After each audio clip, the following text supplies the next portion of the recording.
Hello अस्सलाम वालेकुम। मैं हूँ फ़ातिमा अली। उम्मीद करती हूँ आप सब ठीक और खैरियत से होंगे जहाँ भी होंगे। आज हम एक बहुत मज़े की टॉपिक लेकर आए हैं और मेरे साथ हैं उरूज हैदर जो पाकिस्तान से आई हैं यहाँ यूरोप, और ये एज स्टूडेंट वीज़ा यहाँ आई हैं। और ये आज हमें बाकी जो हमारे पास जो पाकिस्तान में जो स्टूडेंट्स हैं जो यहाँ आसिया आना चाहते हैं एज स्टूडेंट वीज़ा अपनी फ़र्दर एजुकेशन कैरी ऑन करने के लिए, या फ़र्दर जो है वो अपनी एजुकेशन यहाँ से ही कंप्लीट करना चाहते हैं, तो वो जो है उरूज हैदर आज हमें बताएंगी जो है वो यहाँ कैसी आई हैं पाकिस्तान से यहाँ एज स्टूडेंट वीज़ा, और उन्होंने क्या क्या प्रोसेस जो है एक डॉक्यूमेंट्स लीगलाइजेशन के लिए उन्होंने क्या क्या प्रोसेस की हैं, तो वो हमें ये सारी जो है इंफॉर्मेशन आज देंगी। अच्छा उरूज हैदर, सबसे पहले आप मुझे अपनी इंट्रोडक्शन दे दें और मुझे ये बताएं कि जो है आप यहाँ कितने अरसे से जो है यूरोप में रह रही हैं। Assalamu alaikum Noor and assalamu alaikum all viewers. Well, my intro, I'm a student here and I'm studying in social sciences department. My majors are in geography, but that doesn't mean like people thought geography is only linked by the climate, but this is a wrong concept in our country basically. And my majors are climate, migration and ecology. My master's is basically global change and sustainability, in which there are two types of people working in Austria and over the world, like physical geographers and environmental geographers. In physical geographers, they go to the mountains and natural places and places where natural hazards are occurring these days or already happened. And environmental geographers are looking after the environment. For example, they are checking the climates, refugees, and so on. My majors are climate migration, so I am focusing on refugees basically, and here in Austria, I am enhancing the problems of Pakistan, and I'm very sad sometimes because in our country there is no one who can speak about it. When I was searching the literature and all things, I thought like I will be having so many data, but sadly I didn't get it, and I started collecting it. I did a scoping review and other reviews as well for my university projects. I did a lot of projects still. I'm studying, and this is my last year here as a student, and I'm hoping I will be working sooner somewhere in Pakistan or in over anywhere in the world for our environment.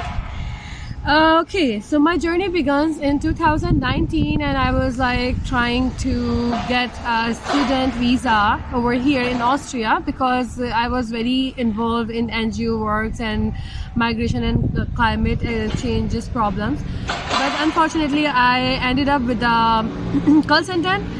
The consultant did like the same thing. There are so many scams in our country, so he scammed and he took the money and he was telling me like he will be applying this and that. For that thing, he already wasted my almost 1 year. Later on, COVID arrives and I started. I'm cutting your words. Sorry here.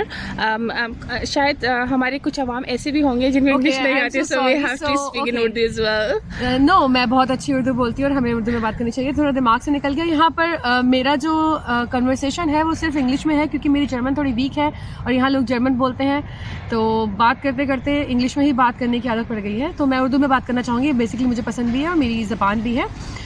तो जब मैंने अपना start किया journey, तो उसमें consultant का एक fraud scam था. 1 साल वेस्ट किया. उसके बाद मैंने आहिस्ता आहिस्ता जर्मन लैंग्वेज शुरू की क्योंकि कोविड आ गया था तो एडमिशन्स नहीं हो रहे थे. यूनिवर्सिटी ओपन हुई 2020 में.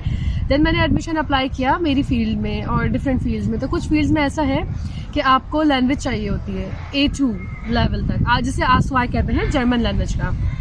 कुछ में इंग्लिश चाहिए होती है, जैसे कि मेरी फील्ड है. मैंने इंग्लिश में एडमिशन ले लिया. मेरी क्वालिफिकेशन इंग्लिश में थी तो इसलिए मुझे एडमिशन मिल गया. कुछ फील्ड्स में आपको फाइल्स करना पड़ता है, रिक्वायरमेंट होती है क्योंकि आपकी वो लेवल वाली इंग्लिश होनी चाहिए. कुछ फॉर एग्जांपल डाटा एनालिस्ट हैं, अगर आप लिटरेचर स्टडीज़ कर रहे हैं तो आपका आइल ज़रूरी होता है. मेरी फील्ड में इंग्लिश लैंग्वेज ज़रूरी नहीं थी क्योंकि मेरा ऑलरेडी सारी डिग्रीज़ जो है मैंने कंप्लीट की थी वो इंग्लिश मीडियम से थी, तो उसकी ज़रूरत नहीं रही.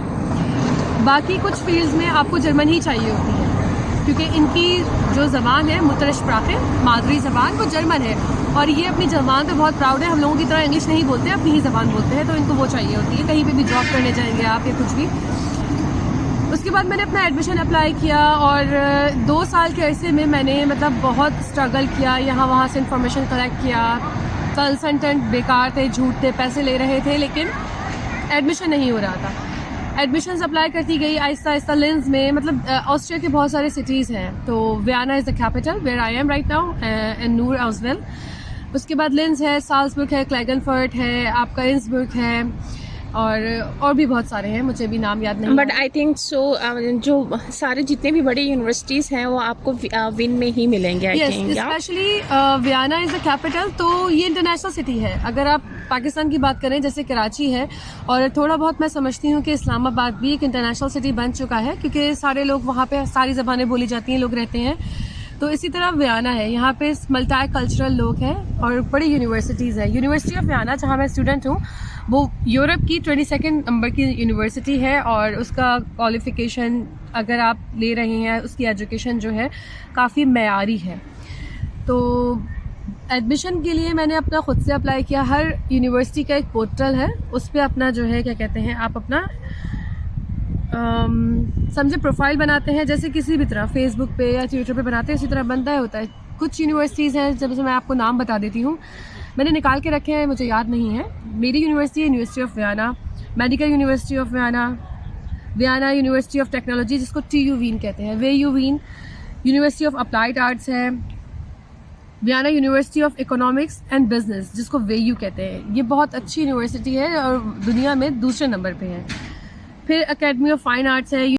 अच्छा उरूज, अगर मुझे अब ये बताएं कि अगर फॉर एग्जांपल हमने किसी अपनी जो है वो प्रोग्राम के मुताबिक हमें जो है कोई यूनिवर्सिटी मिल गया, अब जो है हम जो है वो एडमिशन कैसे करेंगे? हम उनको ईमेल करेंगे, कैसे प्रोसेस होगा? ज़रा इसके बारे में बताते हमें। फ़र्स्ट ऑफ़ ऑल हमें तो गूगल पे सर्च करना है कि हमारी फील्ड से लिंक कौन सी यूनिवर्सिटी है। यूनिवर्सिटी फाइंड आउट करने के बाद, या हमें टारगेट करना है कि कौन सी सिटी हम जाना चाहते हैं। बेहतर है कि लोग वियना जाएं, क्योंकि उसमें आपको लैंग्वेज बैरियर इतना नहीं आता। आपकी इंटरनेशनल मास्टर्स जो है या PhD है इंग्लिश में है, और as compare to all cities Vienna में थोड़ा सा लैंग्वेज बैरियर मैं समझती हूँ थोड़ा कम है। तो आप ऐसा कर सकते हैं कि अपनी फ़ील्ड का मास्टर्स सेलेक्ट करें, उसके बाद उनको पोर्टल पे जाएं एकेडमिक डिपार्टमेंट में, जहाँ पे आपके एडमिशन डिपार्टमेंट होगा। गूगल पे आप सर्च करेंगे, उसमें पूरा एक प्रोफाइल बना होगा सबका कि कौन कौन से हेड हैं या कहाँ पे आप कांटेक्ट कर सकते हैं। उनके कांटेक्ट करें, उन्हें ईमेल्स करें।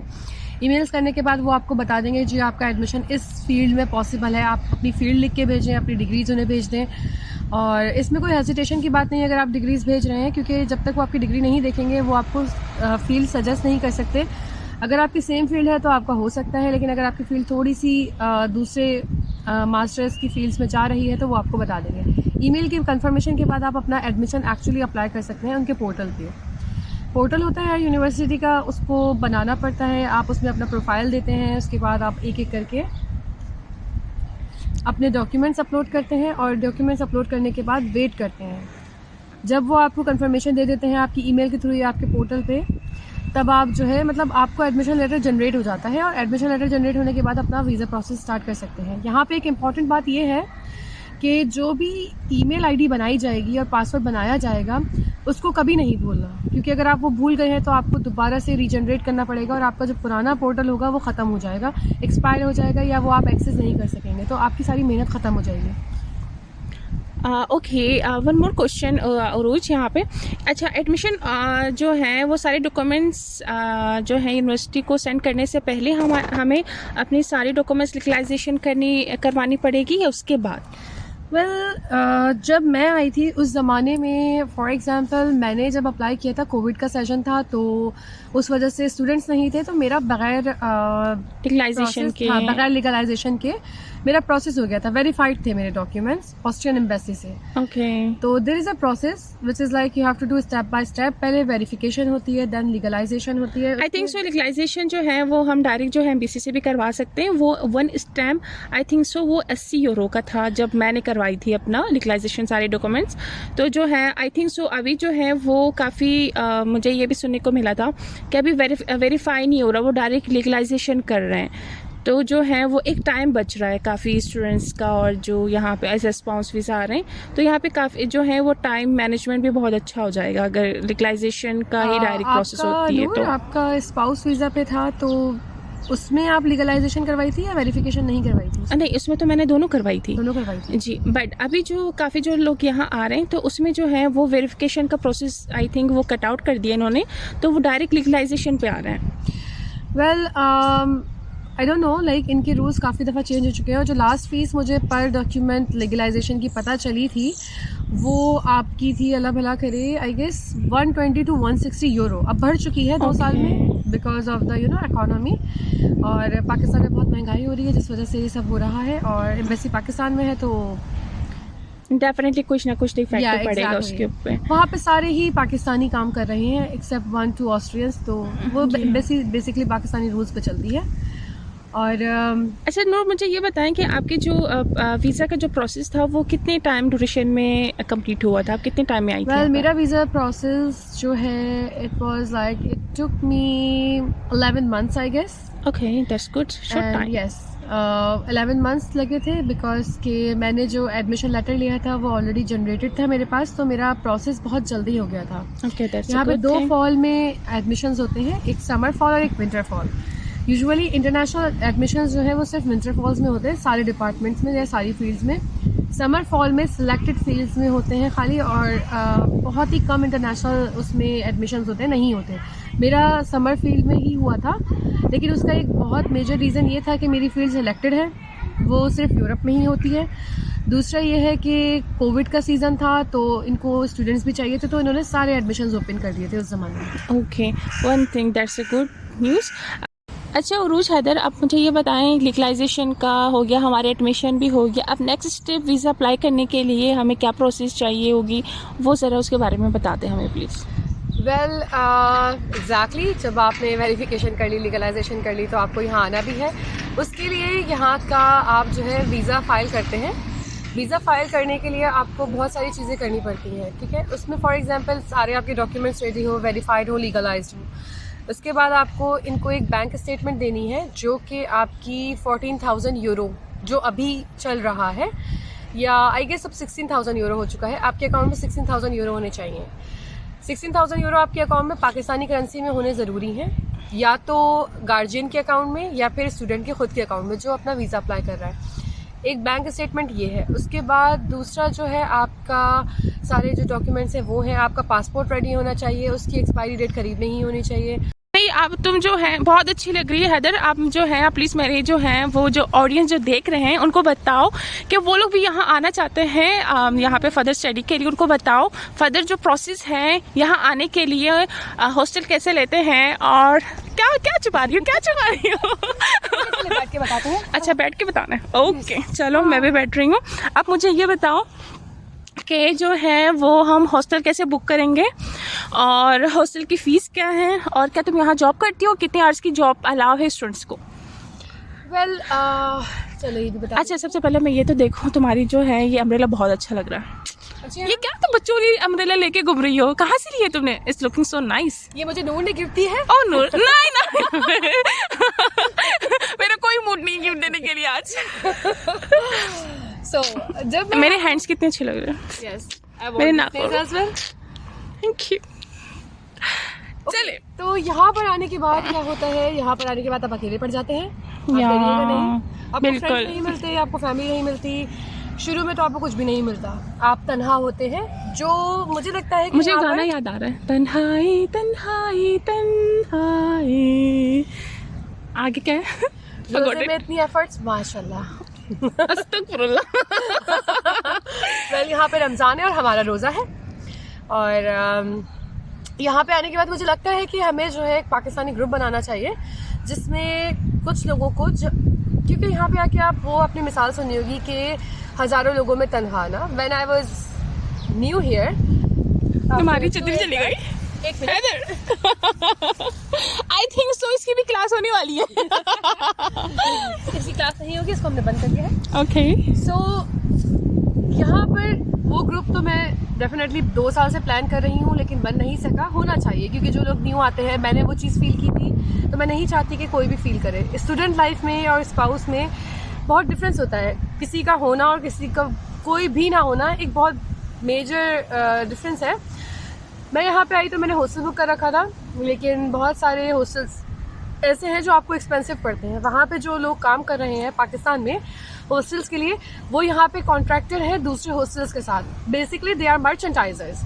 सो जब मैंने हॉस्टल बुक किया थ्रू अ वेबसाइट, उन्होंने मुझे सारे हॉस्टल्स दिए पूरे वियाना के, और मेरा क्योंकि मास्टर्स वियाना में था तो मैंने अपनी मर्ज़ी के सिलेक्ट किए उनके वेबसाइट पे जाकर, और रजिस्ट्रेशन कर ली। मुझे कंफर्मेशन आ गई।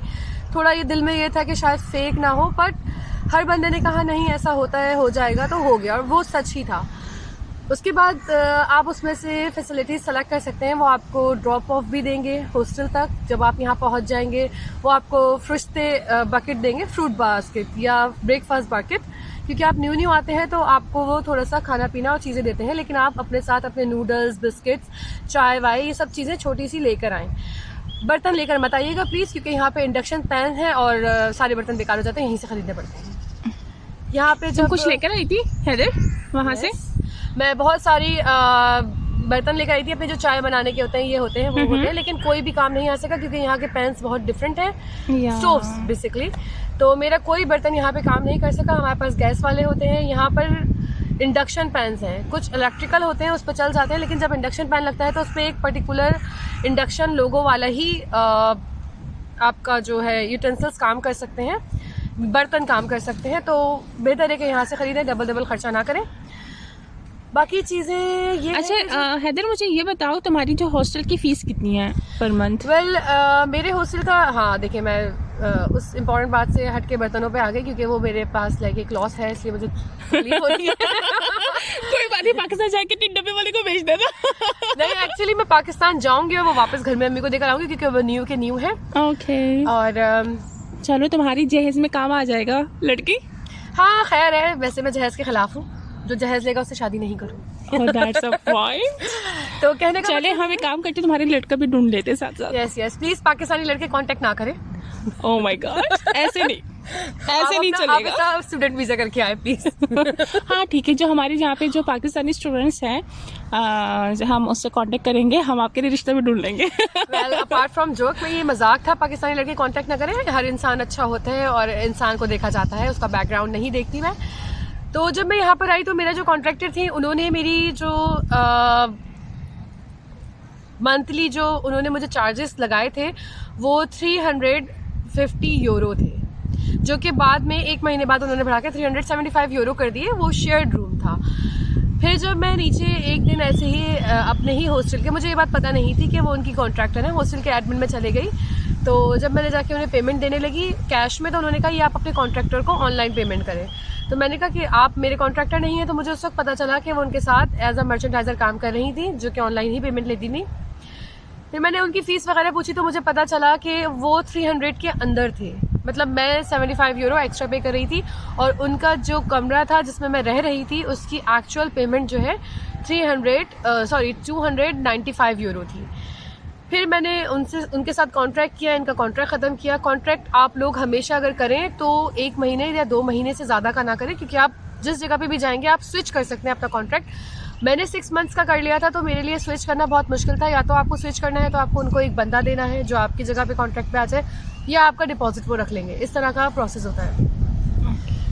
अब जो मेरा कॉन्ट्रैक्ट है उसमें डेफिनेटली 2 साल में पैसे भर चुके हैं, तो अब मैं 325 यूरो देती हूँ सिंगल रूम लेने की कोशिश की, लेकिन वो 450 यूरो का, इतने पैसे कौन बर्बाद करे। तो अब ये जो शेयर्ड रूम है इसके पैसे हम देते हैं 325 यूरो, जो कि 1.25 लाख पाकिस्तानी बनता है। यहाँ आके हम अमीर हो जाते हैं, कमाते हैं, तो 1.25 लाख पाकिस्तानी किराया देते हैं, वो शेयर्ड रूम का। खैर ये तो एक हॉस्टल वाली थिंग है। अगर आप ज़्यादा किसी को जानते हैं या अगर लड़के हैं तो वो लड़कों के साथ शेयरिंग में जा सकते हैं। बहुत सारे पाकिस्तानी हैं, इंडियंस हैं, बंगाली यहाँ पर हैं, आपके चाइनीज़ हैं जो आपको रूम प्रोवाइड कर देते हैं। कॉन्ट्रैक्ट के साथ रूम लीजिएगा, हमेशा बगैर कॉन्ट्रैक्ट के इलीगल करने की कोशिश ना कीजिएगा, क्योंकि अगर आप बगैर कॉन्ट्रैक्ट के रूम लेंगे तो आपका रेंट किसी भी टाइम पे इंक्रीज़ हो सकता है, आपको वो किसी भी टाइम पे घर पे बाहर निकाल सकते हैं। और आपका क्या कहते हैं अकोमोडेशन होना चाहिए, आपने कहाँ पे अपना जो है हॉस्टल बुक कर रखा है, क्योंकि यहाँ पे बहुत सारे हॉस्टल्स हैं। तो या फिर आपकी यूनिवर्सिटी, कुछ यूनिवर्सिटीज़ हॉस्टल्स प्रोवाइड करती हैं, कुछ यूनिवर्सिटीज़ नहीं करती। जैसे मेरी यूनिवर्सिटी है वो अकोमोडेशन प्रोवाइड नहीं करती, तो यहाँ पे बहुत सारे ऐसे हॉस्टल्स हैं जो स्टूडेंट्स के लिए ही हैं, इंटरनेशनल, तो आपको वो बुकिंग दिखानी होती है। बहुत सारी चीज़ें हैं जो आरपी फाइल के लिए बहुत नेसेसरी हैं, जो कि सारी मैंने ऑलमोस्ट आपको बता दी हैं। आपको डमी टिकट दिखाना होता है, क्योंकि आप जब वीज़ा अप्लाई करने के लिए जाएंगे तो वो आपसे टिकट लेंगे, लेकिन वो डमी होता है। बैंक स्टेटमेंट ओरिजिनल होनी चाहिए, हर डॉक्यूमेंट ओरिजिनल है सिवाय टिकट के, क्योंकि आप उसी वक्त फ्लाई नहीं कर रहे होते। हाँ, अगर आपकी फ़्लाइट, आपको लगता है कि आप 10 दिन बाद फ़्लाइट ले लेंगे तो आप कर सकते हैं, लेकिन वीज़ा जब तक नहीं होगा आप फ़्लाइट कैसे लेंगे, इसलिए डमी टिकट करें प्लीज़। और सो ये सारी चीज़ें लेकर आपको जो है एम्बेसी जाना होता है। बैंक स्टेटमेंट और डमी टिकट वो एक दिन पुरानी नहीं होनी चाहिए। जस्ट वन डे, आपने जिस दिन वीज़ा अप्लाई करने जाना है उससे एक दिन पहले की आप ले जा सकते हैं, या उसी दिन की, उससे 3 दिन पुरानी नहीं मांगते हैं वो, उसको वो डिक्लाइन कर देते हैं। ऐसा करके ये सब चीज़ें करके आपको एक अपॉइंटमेंट डेट बुक करनी होती है। उस डेट पे आपको अपनी पूरी फाइल लेके ऑस्ट्रेलियन एम्बेसी चले जाना होता है, जो कि इस्लामाबाद में है।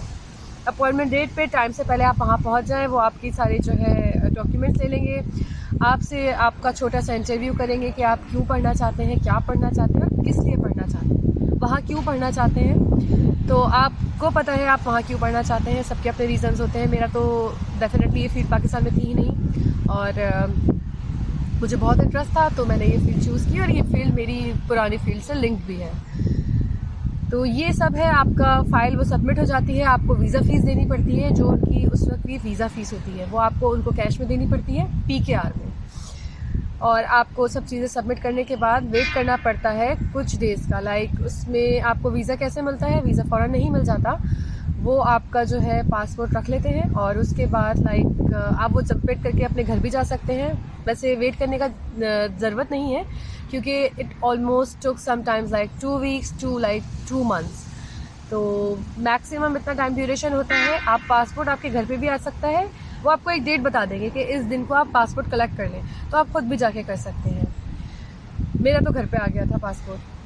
एंड इस तरह से आपका वीज़ा फ़ाइल होता है। वीज़ा फ़ाइल होने की एक अलग डेट होती है, और पासपोर्ट मिलने की, वीज़ा मिलने की एक अलग डेट होती है। जब आपको वीज़ा मिल जाता है उसके बाद आप अपना ओरिजिनल टिकट बुक करके यहाँ आ सकते हैं, ऑस्ट्रिया में या यूरोप में कहीं भी।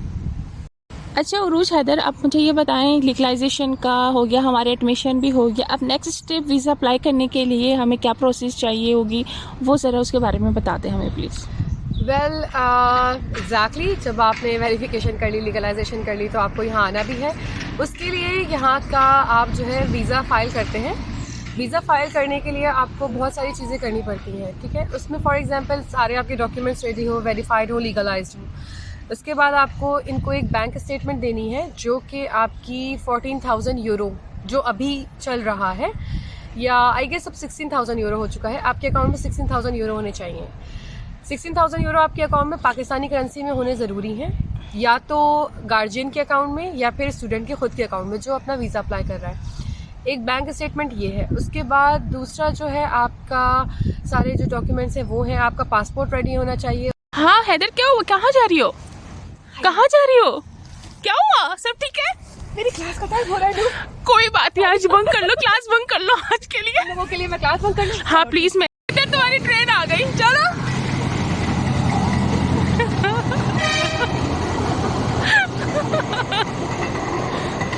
चली गई ट्रेन, छूट गई तुम्हारी। तो बहुत लग रहा है सब में प्यास भी लगती है ना। और ये मौसम अच्छा है यार ओवरऑल वियना का। I just love this weather. Me पर टू। गर्मी मुझे पसंद नहीं। और पता है सुबह इतनी तेज बारिश हो रही थी और हम ये अम्ब्रेला लेके निकल गए। सनलाइट थी और बारिश बहुत तेज थी। मैं हैरान हो गई जब फर्स्ट टाइम देखा मैंने ये शदीद धूप में शदीद बारिश। ये इसको लेके एक मिथ मशहूर है, लेकिन मैं उसको बिलीव नहीं करती। लेकिन यहाँ पे ये अक्सर देखने को मिलता है ना। वो देखो कौवे यार, यहाँ के कौवे कितने बड़े बड़े ना, मोटे मोटे से। खाने में मगर मिलता है बड़े प्यारे। हाँ, यहाँ के कौवे अच्छे हैं और थोड़े से तगड़े हैं, मतलब थोड़ा ग्रे हैं, काले इतने नहीं है बेचारे। लेकिन कौवे और मक्खियाँ तो यहाँ पर भी हैं। हर जगह मिलेगी बेटा। क्या खा रहे होंगे? खा रहे होंगे बिरयानी चावल। दाल चावल बिरयानी चावल। क्या बेचारे कीड़े खा रहे होंगे यार। यहाँ पे कौन फेंकेगा इतनी? यहाँ पे पौधे तोड़ना मना है और पौधों में बैठना भी मना है। ओ या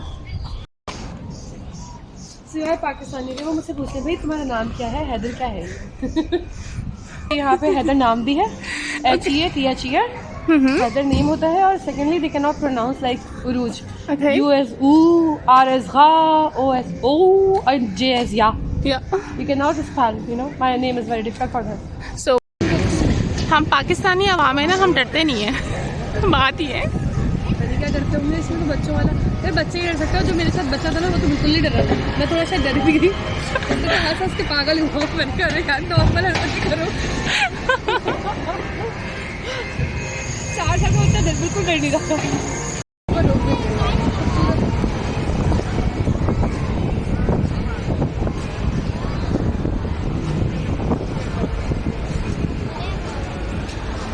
हमारे कराची में तो एक ही था ये वाला झूला अलादीन में।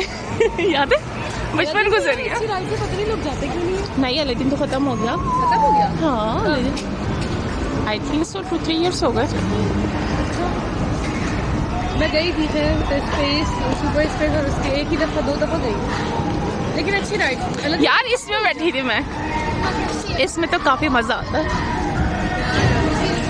मैं फ्रेंड्स के साथ आई थी, इसमें काफ़ी मज़ा आता है। चक्कर भी आते होंगे। ब्रेक डांस यार बैठूंगी मैं। कौन सी वाली? ये वाली मैं नहीं बैठ सकती, बहुत ऊपर जाती है। मैं नहीं बैठ सकती। देरी करना है तो फिर ये चलो, ये बहुत ज़्यादा तेज़ हो गई। रात में बहुत ही ब्यूटीफुल लगता है यार। हाँ, लाइटिंग ऑन हो जाती है ना सारी इसकी। अब देखो।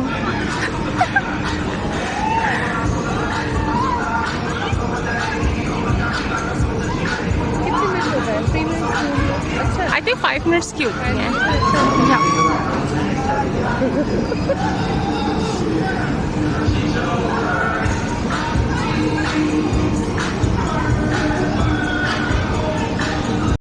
हैदर तुम्हारी बाइक है? यस। वाह, लेकिन आज मैं so nice. जाऊंगी। क्यों? आज मैं पैदल जाने को देख रहा देख लो, ये यहाँ से चले जाएगा फिर उठ के। मगर है बहुत जबरदस्त। यस। यार मुझे बिठा दो पीछे। तुम आगे बैठ जाओ, रूट चलाओ। नहीं, मैं नहीं चला सकती, मैं बहुत डरपोक हूँ। तुम बैठ जाओ। बैठ आज जाओ। मेरा बैठने का दिल नहीं है, चलती रहूंगी। चलती रहेंगी आप, चले पे हम वॉक कर लेते हैं। इन्हें पार्क दिखाओ, वो दिखाओ, उसमें क्लॉक भी लगा हुआ है। टाइम क्या हो रहा है? 3:30। 2:30 बजे। 2:30। Bitte schön.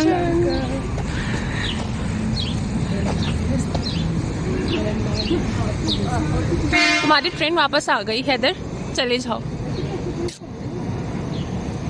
पकड़ सकती हो तुम ये ट्रेन? कहाँ जाओगी? पाकिस्तान? यार मुझे ना हारून के ना गोलगप्पे खानी है। हैदर, इससे ना मंगवा लेते हैं हारून से ना गोलगप्पे। अगर इसने हाथ खा लिया तो कोई बात नहीं।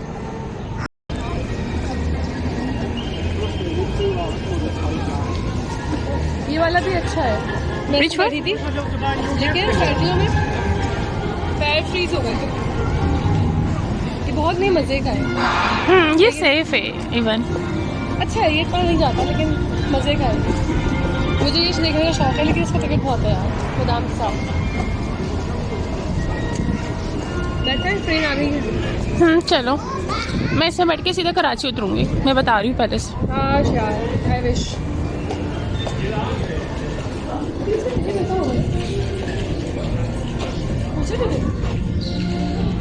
आई थिंक सो या। जान का ख्याल।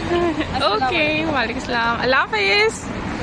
और मुझे भी दुआओं में याद रखिएगा, अपना बहुत ज़्यादा ख्याल रखिएगा। फिर मिलेंगे नए व्लॉग के साथ। अल्लाह हाफिज़, बाय बाय।